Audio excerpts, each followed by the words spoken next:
9억이 고가가 더 이상 아니잖아요. 그러니까 너무 억울한 거예요, 이 사람은. 제가 정치하면 그거 안 하겠어요.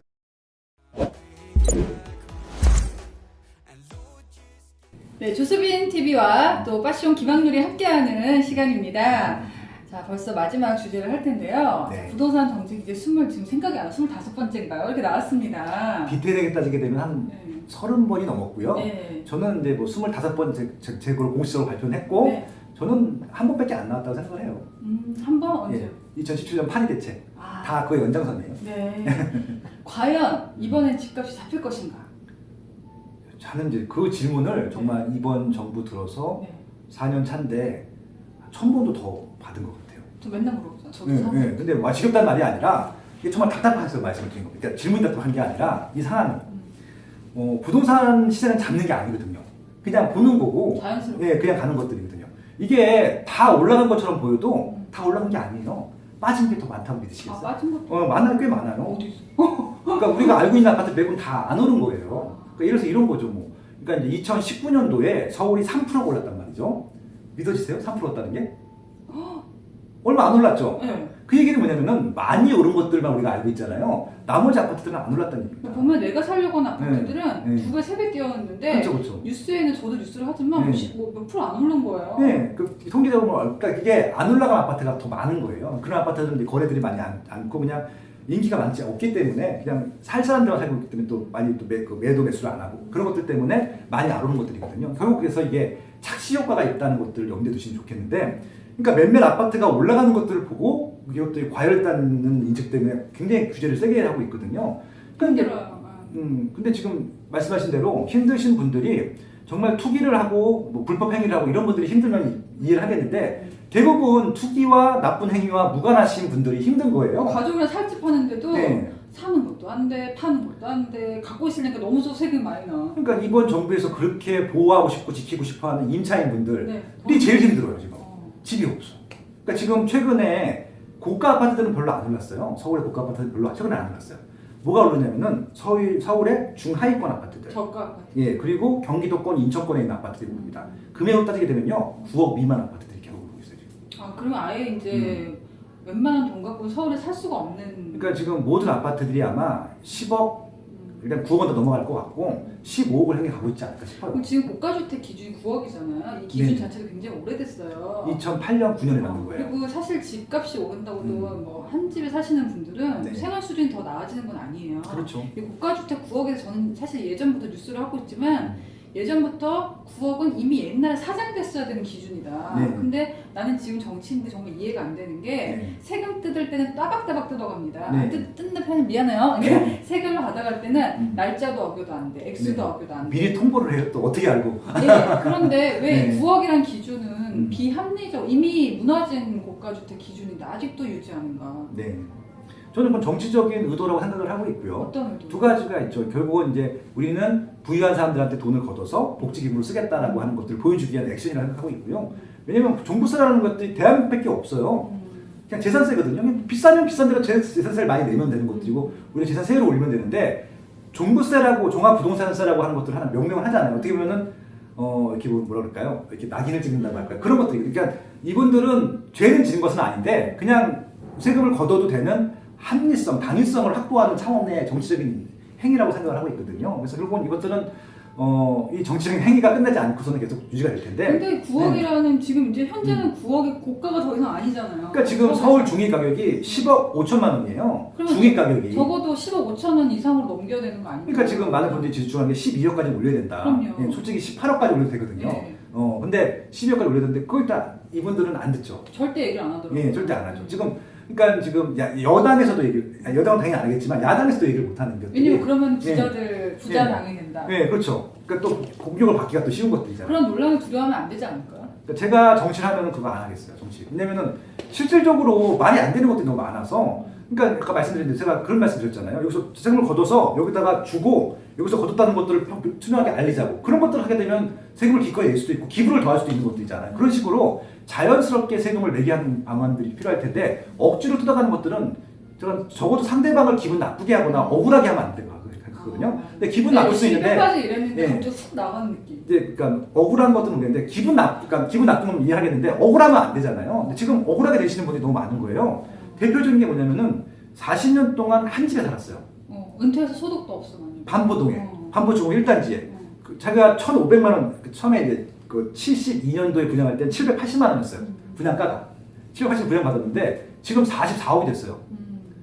갑자기 지금 놀리는 그거 팔고 싼 데 가고. 네, 그러잖아요. 근데 그분이 어디를 가냐고 그걸 팔고. 네, 또 가라는 거죠. 지금. 그러니까 너무 억울한 거예요, 이 사람. 왜냐면 여기 생활 기반이 있고 여기밖에 난 모르고 다른 데 잘 모르겠고 친구들도 다 여기 있는데 여기서 계속 살고 싶은데 갑자기 돈이 없으면 팔고 나가라는 거잖아요. 물론 이제 팔고 나갈 수도 있는데 그건 좀 억울한 거잖아요. 근데 제가 이제 저는 외국을 잘 모르는데 제가 좋아하시는 분이 아기고님이라고 있어요. 그분은 지금 미국 시민이시기 때문에 네, 그래서 이제 여쭤봤죠.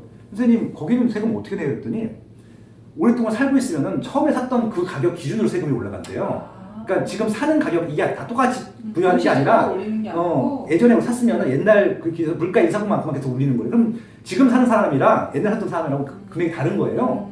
그게 맞지 않아요?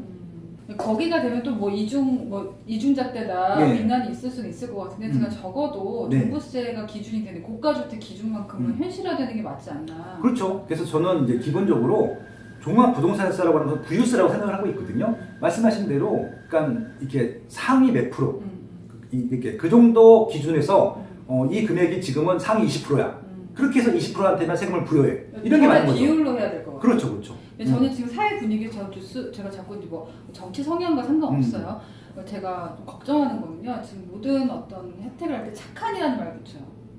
착한. 재수한도 그럴 수 있고 임대업 하시는 분들한테 착한 이래도 깎아줘라 이러고 받지 말라고 그러고 세금도 사실 종부세도 지금 어떻게 보면은 너는 많이 버니까 좀 내도 되지 않니? 억울한 사람 줘도 되지 않니? 이런데 저는 이제 사회 분위기에 되게 걱정하는 것은 남의 돈을 귀하지 않게 여기는 사회 분위기가 굉장히 걱정이 되는 거예요.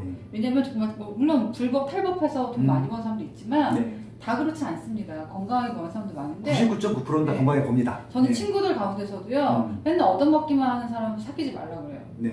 남의 돈을 귀하게 여기지 않는 사람은 자기도 그렇습니다. 근데 지금 저도 일을 해보면 주변에 그렇게 아주 고소득자도 아닌데 세금 때문에 힘들다는 사람이 너무 많은 거예요. 근데 이 사람이 일할 의욕이 점점 사라진대요. 차라리 일을 안 하는 게 나을 수도 있는 거야.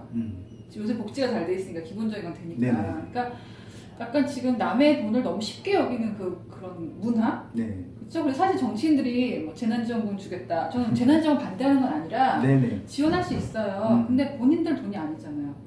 그리고 가진 사람한테 양보하려고 하려면 본인들도 뭔가 내려놔야 되는 거예요. 적어도 자기 월급을 내려놓는다든지 본인들께서 강남이 아닌 다른 곳으로 이사 가신다든지 뭔가 본인들은 기득권을 포기하는 게 전혀 없으면서 남 보고 넌 기득권자니까 포기해. 저도 탑 0.2% 이런 사람 아니에요. 물론 상대적인 거지만 근데 보면서 이런 풍조가 과연 건강한 것인가? 아니라고 생각하죠. 저는 선진국에서 할 수 있는 것들을 좀 따라하는 건 좋겠는데 세금을 많이 거둘 때는 그에 대한 좀 어떻게 보면 당위성이라든지 그런 거라든지 그런 것도 있어야 되는데 말 그대로 그냥 걷는 거예요. 돈이 필요하니까. 그리고 걷다 보니까 자꾸 플러스 알파가 생겨갖고 걷는 금액이 점점 커지다 보니까 이제 이 양 많이 걷는 것들을 줄일 수가 없는 거예요. 지금 계속 그 악순환이 반복되고 있거든요. 걱정이 되는 게 다음에 어쨌든 대통령이 바뀔 거잖아요. 누구든 바뀐다 하더라도 한 번 늘어난 세수를 줄이긴 되게 어려워요. 어렵죠. 여당에 대한 것도 돈을 많이 풀어놨기 때문에 그래서 과연 이게 세금이 개편이 될 수 있을까 좀 약간 걱정됩니다. 저도 그러니까 종부세라든지 이 세금 부분들 같은 경우는 지금 정권이 바뀌었잖아요. 바뀔 때도 이게 축소가 되진 않았었거든요. 그러니까 유예가 되건 적은 있었지만 이 세율 자체가 축소된 적은 없어서 왜냐면은 그것들은 굉장히 이분들도 씀씀이가 있기 때문에 씀씀이를 줄이는 것들은 어렵다고 생각을 해요. 본인들 씀씀이를 좀 줄이란 말이에요. 그래서 이제 제가 이제 드리고 싶었던 것들은 뭐냐면은 나라도 수익 사업을 좀 했으면 좋겠다는 제안을 해본 거예요. 세금을 걷는 게 아니라 좀 부가가치를 만들어서 국민연금이 테슬라의 투자던데요? 그러니까 그런 식으로 그러니까 지금 솔직히 아까 말씀드린 대로 여의도 개발하고 용산 국정원 지금 다 나라 땅이잖아요. 그거 개발해서 부가가치 만든다면 거기서 수익을 만들 수도 있는 거예요. 그렇게 해서 좀 세금에다가 충당하게 되면은 훨씬 더 좋은 활용도가 많을 것 같은데 일반적으로 돈은 필요한데 없다 보니까 계속 그냥 돈 나오는 데는 너네들은 돈 많으니까 괜찮아. 계속 갖고 가잖아요. 정말 화가 나더라고요. 기업체를 운영하는 사람이지만 가끔 내가 번 거보다 낸 달이 더 많은 데가 있어요. 그럼요. 예.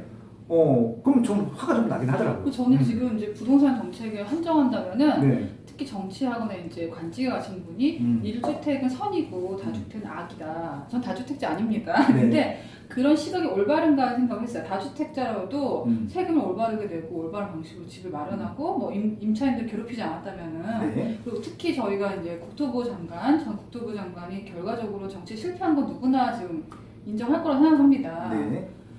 저는 오히려 집을 좀 사고 팔아보고 거래도 해본 사람들이 투자자의 마음도 알고 투기꾼의 마음도 알고 임차인의 마음도 알고 임대인도 마음도 알고 네. 현실적인 대안을 내놓는데 네. 본인 스스로가 부동산에 관심이 별로 없었기 때문에 과연 그런 사람들이 내놓은 정책이 먹히느냐. 저 너무 지금 욕먹을 얘기 많이 하나요?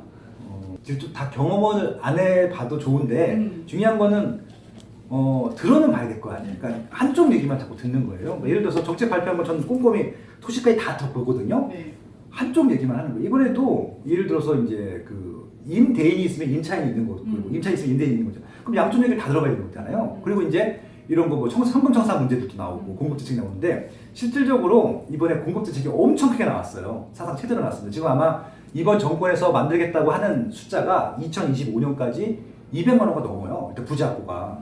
근데 어디다 한다는 건지 일단 물리적으로 불가능하고요. 안 되는데 근데 그것들을 확보하실 때는 대략적으로라도 그 지역 사람들한테 물어봐야 될 거 아니에요. 조사를 안 해요. 예를 들어서 역세권 고밀도 개발하는데 역세권 고밀도에 있는 권역 내에 있는 것들은 공공부지가 대부분 없고 다 민간 부지거든요. 그러면 뭐 3층짜리 4층짜리 꼬마 이런 빌딩 갖고 계신 분들한테 물어봤어야 되잖아요. 사후적으로 물어봤더라고요. 다 안 한대요. 그러니까 확인도 안 하고. 의견을 듣지 않았고 네. 현장 얘기 좀 현장 얘기를 잘 안 들어요. 부동산 얘기만 좀 들어봐도 네, 그러니까 최근에 와서 이제 제가 몇 번 이제 공공 이런 기관들 자문을 하는 바람에 좀 들어보시라고 말씀드렸어요. 최근에 좀 돌고 계시더라고요. 근데 다 저랑 똑같은 얘기를 하니까 또 이렇게 복원하신다고 하는데 이게 의사 결정을 하시는 분들이 이게 정치적인 의사 결정이거든요. 그러니까 결국은 많은 분들이 그러니까 100%는 아니더라도 자기 쪽을 지지하시는 분들의 의견을 좀 더 많이 들어줄 수밖에 없다는 것들은 인정해요. 정치인들은 이제 정권을 찾아야 되니까. 근데 그거 들어주는 건 중요한데 들어주는 정책들이 그분들한테 피해를 주고 있잖아요. 네. 좀 그게 제일 문제라고 생각하고 있거든요. 예. 일단 듣질 않고요. 답답하잖아요. 예, 그러니까 큰 틀을 그린 다음에 이쪽도 좋고 이쪽도 좋고 다 만들 수 있는데 이쪽을 위하는 척 하는데 이쪽은 적극적으로 해를 끼치고 있는데 이쪽에선 그렇게 지지를 하고 있는데도 본인들한테 해를 주고 있는데도 계속 지지를 하고 있는 게 너무 안타깝기도 해요. 솔직히 그래요 좀. 예. 유현준 교수님이 어디 다른 이제 방송 나오셔가지고 네. 우리 소장농 만드는 그런 정책에 대한 강한 표현을 쓰셨는데 그건 좀 굉장히 강한 표현인데 네. 때로는 저도 일을 해서 지금 저는 그렇게 뭐 다주택자도 아님에도 불구하고 네. 왜 내가 이 벌어서 그냥 구경도 못하고 스쳐 지나가는 건가? 나 사치도 하지 않았고 나쁜 짓도 안 했는데 네네.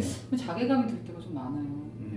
지금 일단 정책이 새해 벽도부터 나왔잖아요. 네. 그래서 제가 보기에 굉장히 강력하긴 했었어요. 그러니까 어떤 뭐랄까 잡는다는 의미에서 강력한 게 아니라 규제도 많고 네. 처벌도 많고 과태료도 많고 네. 지켜야 될 것도 많고 그래서 제가 이사를 가려고 알아보다 보니까 너무 힘든 거예요 이거.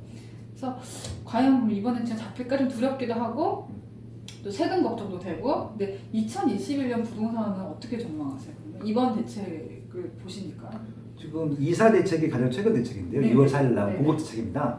공급 대책이 나왔다라고 하는 것은 시장의 수요보다 공급이 적기 때문에 대책이 세게 나온 것들이거든요. 네. 그래서 지난 나왔던 공급 대책을 합쳐봤더니 208만 호예요. 어마어마하게 무시 많은 양이거든요. 그러니까 이제 가장 최근은 아니겠죠. 노태우 대통령 때 200만 원을 줬어요. 실제적으로 줬는데 그때는 워낙 그냥 막 진 거거든요. 네. 진짜 막 줬는데 거기는 진짜 밀어붙이기로 진짜 그때만 하더라도 이렇게 가능했었는데 지금은 이해관계가 너무 복잡한 거예요. 한 명 한 명 설득하면서 해야 되거든요. 그러니까 단기간에 하는 것도 불가능하고 솔직히 200만 원가 필요하지도 않아요. 지금 있는 집들을 거래만 원활하게 해줘도 해소가 될 텐데 거래들을 좀 다 막아놨거든요. 그게 또 좀 문제라고 생각합니다. 일단은 매물이 잠겨버렸어요. 예, 실질적으로 지금 나온 그 대책들을 실행시키는 것들도 하시는데 2021년에 매물이 많이 나와서 시장에서 기대하는 대로 주택 가격이 하락할 것이냐 일단 아니라고 보고요. 이미 지난 2년 동안에 그러니까 파실 분들은 많이 파셨고 증여도 많이 했습니다. 그러니까 정말 남한테 팔기 아까운 것들은 증여를 했고 그다음에 좀 갖고 있어도 크게 도움이 안 될 만한 것들은 파셨겠죠. 이미 조정이 된 상태이기 때문에 나온다 하더라도 올해는 아니고요. 왜냐면 종부세가 나오는 대상들이 제일 많이 나올 텐데 재산세를 7월달, 9월달에 받고 종부세를 12월달에 받거든요. 그래서 아마 12월달까지 본 다음에 판단을 하겠죠. 그럼 아마 올해보다는 나온다 하더라도 내년에 더 많이 나올 가능성이 높고요. 나온다 하더라도 좋은 것들은 안 팔 거고 아마 본인이 갖고 있는 것 중에서 제일 나쁜 것들을 팔 가능성이 높고요. 이렇게 나쁜 거다 하더라도 지금 대기 수요층이 너무 많아요. 지금 전세든 매매든 하고 싶은데 매물이 없어서 지금 이제 물건을 못 사는 대기 수요층이 많기 때문에 그들이 지금 그래서 신규 공급을 해주기 위해서 풀려고 하는 것들인데 신규 공급은 아무리 빨라도 2025년 이후거든요. 네네. 그러니까 2021년, 2022년은 물리적으로 이 시장의 수요 대비 공급으로 충족시킬 수 있는 시장이 아니기 때문에 22년까지는 가격이 빠질 수가 없어요. 그러니까 폭등은 안 하겠지만 이 기조를 유지할 것이다. 그렇죠. 그래서 오를 것은 오르고 네. 내릴 것들은 내릴 거예요. 그래서 결국 이제 매물이 나온다 하더라도 입지가 떨어지거나 상품이 떨어지는 지역들만 좀 빠질 것 같고 우리가 정말 이사하고 싶은 지역들은 빠지기가 어려울 것이다. 오히려 올라갈 가능성이 높다. 매물이 없어서. 네. 오늘 저랑 함께 보시니까 어떠세요? 너무 행복했어요. 아, 뭐? 예, 제가 평소 흥분하던 분과 같이 방송을 해서 네. 영광이고 정말 행복했습니다. 저 아직도 너무 물어보고 싶은 게 많아가지고 네. 제가 지금 굉장히 저희 오래 붙잡아놨거든요. 네, 다음에 또 부탁드리겠습니다. 아니 그럼요. 불러주세요. 가까워요. 네, 여러분 패션 저는 제가 그래도 뭐 많이 참고하는 전문가셔가지고 모셨고요. 네. 그래도 많이 또 이분도 사랑해주시고 저도 사랑해주시길 바랍니다. 구독, 좋아요, 알람 설정 지켜볼 거야. 저도요. 본인의 또.